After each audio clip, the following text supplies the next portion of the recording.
perkenalkan, nama saya Ria Fitriani dari kelas CS1 Akuntansi dengan NPM C102400997. Di sini saya membuat video untuk memenuhi tugas pengantar akuntansi. Sini yang pertama itu tugasnya tuh membuat jurnal penyesuaian.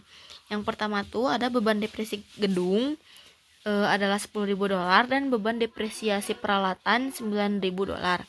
Di sini dituliskannya di debitnya depreciation expense building, lalu di kreditnya ada accumulated depreciation building. Lalu untuk yang equipment juga sama. Terus yang kedua di sini ada bunga atas wesel bayar sebesar $5.000 telah dibebankan namun belum dibayar pada tanggal 31 Desember.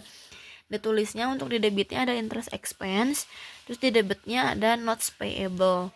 Lalu yang ketiga nih, persediaan barang dagang aktual yang dimiliki bernilai $88.900. Di sini ditulisnya cost of goods sold atau COGS atau dalam bahasa Indonesianya harga pokok penjualan atau HPP. Untuk di debitnya, untuk di kreditnya ada inventory. Di sini tulisannya di nominalnya $1.100. Ini tuh di sini ada catatannya. Untuk COGS-nya itu persediaan barang dagang dikurangi persediaan barang dagang aktual. Jadi kan di neraca saldo ini persediaan barang dagangnya $90.000, terus di penyesuaian persediaan barang dagang aktualnya $88.900. Nah, ini $90.000 dikurangi $88.900, hasilnya 1.100 gini. Untuk jurnal penyesuaian totalnya di debit ada $25.100, di kreditnya juga sama. Lalu untuk yang kedua ada worksheet. Ini buatlah neraca jalur. Nah, di neraca jalur ini kita tulisin account title di trial balance. Trial balance kan kita udah ada di soal ya, yang udah ada di Word-nya. Ini kita tuliskan semua sesuai yang ada di soal, yang di debit dan yang di kredit. Lalu setelah itu kita totalkan kayak di sini. Udah semua kita totalin, totalnya itu di 1.357.300. Lalu ini di sini adjustment, masukin yang adjustment. Tadi kan adjustment ada depreciation expense building. Nah, ini masukin di kolom yang baru. Terus tulis di debit. Terus expense-nya kan accumulated depreciation building. Nah, cari dulu di atas ini ada enggak akunnya. Kalau ada nih, ada kan, berarti tulisnya di sejajar yang di atas. Kalau semisal enggak ada, ditulisnya di bawah kayak gini.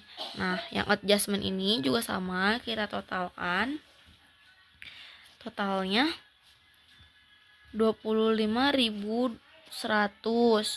Lalu di sini ada adjust trial. Di sini adjust trial tuh menambahkan antara trial balance dan adjustment. Nah, cara menambahkannya itu kalau debit ketemu debit ditambah, debit ketemu kredit dikurang, kredit ketemu kredit ditambah. Terus disesuai saldo awalnya. Kayak ini. Di sini trial balance-nya 25.400, di adjustment-nya nggak ada. Jadi kita tulis ulang aja. Sama halnya kayak yang account receivable dan inventory. Nah, dan account receivable. Nah, di inventory ini di trial balance-nya debitnya 90.000, sedangkan di adjustment-nya kredit 1.100. Nah, berarti ini kita kurangkan 90.000 dikurangi 1.100, hasilnya 88.900. Simpannya di debit. Lalu ini yang lainnya, untuk contoh ini yang accumulated depreciation building. Ini dia di trial balance kredit, di adjustment juga kredit. Jadi 54.000 ditambah 10.000 sama dengan 64.000. Ini sih kita simpan di kredit.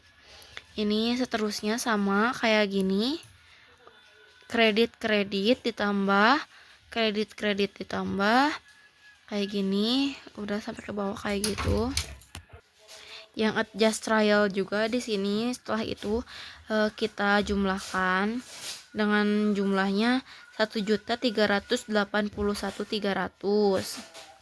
Nah, setelah itu, setelah adjust trial, di sini ada income statement dan statement of financial position. Kalau income statement ini untuk akun 4 dan akun 5, akun revenue dan akun expense. Kalau yang statement of financial ini untuk akun 1, 2 dan 3, aset, liability dan equity. Di sini kita cari dulu mana untuk income statement kan akun 4 dan 5, revenue dan expense. Nah, kita cari di sini mana yang akunnya revenue dan expense. Akun dan yang akunnya revenue dan expense kita masukkan di sini. Kayak ini dimulainya dari ini. Sales revenue 904.100 ini. Kita masukinnya di kredit gini sesuai yang di sini, yang di adjust trial. Nih kita masukin semuanya 6.100, 711, 69.800, 19.400. Terus kita tambahin. Di sini kan di debitnya hasilnya 846.900. Di kreditnya 904 Nah, ini tuh selisih ini dan selisih income statement dan selisih statement of financial position itu harus sama. Jadi ini 904.100 dikurangi 846. Yang nominalnya lebih besar dikurangi dengan nominal yang lebih kecil. Ini hasilnya 57.200. Ini kalau 846.900 ditambah 57.200 hasilnya 904.100. Lalu di sini untuk yang statement of financial position ini tuh kita masukinnya akun 1, 2 dan 3. Kita lihat yang akun 1 dan 2 dan 3 kita masukin di sini. Akun 4 dan 5 kita masukkan di sini. Seperti ini cash. Cash itu kan akun ke-1. Ini kita masukin di debit kayak gini akun pertamanya. Lalu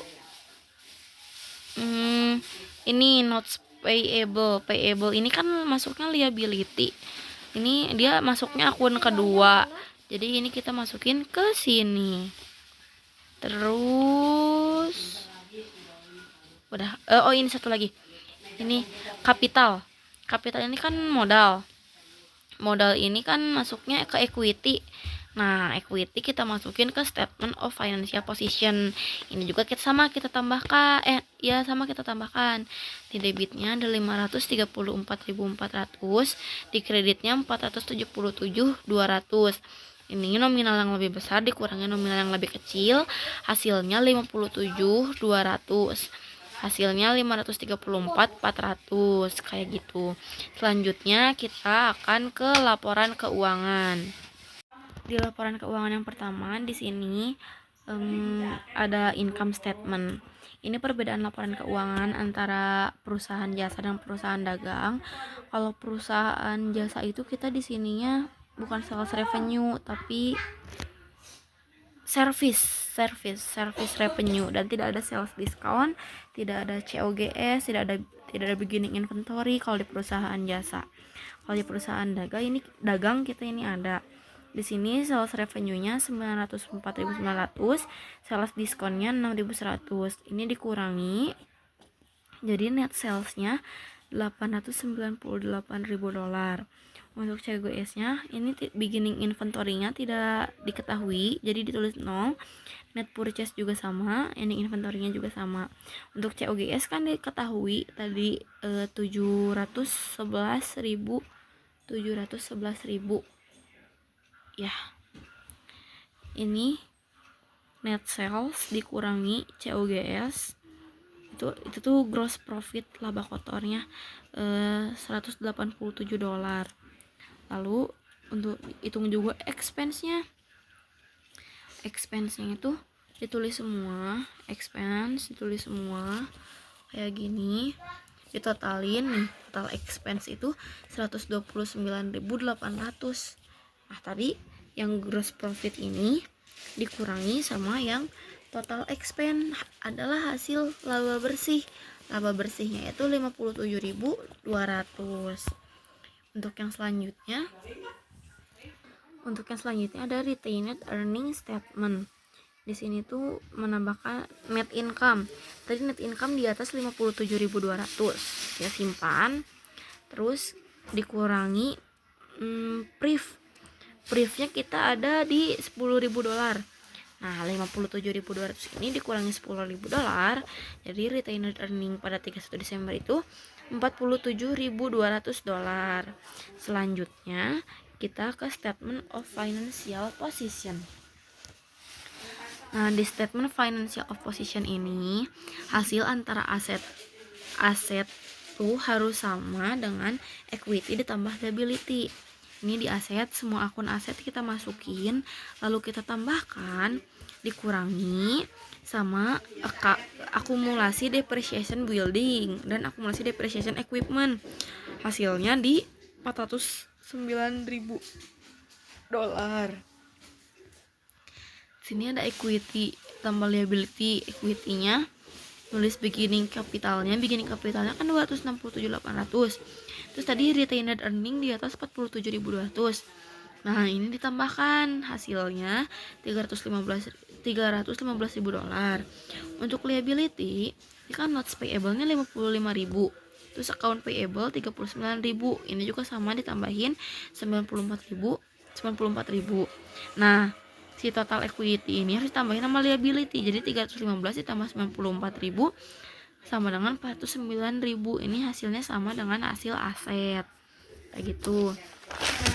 Untuk yang terakhir ini kita buat closing journal. Di closing journal ini karena kita laba, jadi kita nulisnya kayak gini. Yang pertamanya sales, di debitnya ada sales revenue, lalu income summary ini 904.100. Untuk di yang keduanya ini income summary sama expense. Sebelum nulis yang income summary yang ini, kita harus menghitung dulu yang expense-nya. Semua expense kita hitung, hasilnya tuh ini 846.900. Lalu income summary dan retained earning tadi 47.200. Retained earning dan dividen, karena dividen tidak ada, jadi di sini 0 dan 0. Retained earning dan pref, di sini kan pref diketahui tadi $10.000. Nah, jadi retained earningnya juga $10.000. Sekian dari saya. Mohon maaf bila ada salah. Wassalamualaikum warahmatullahi wabarakatuh.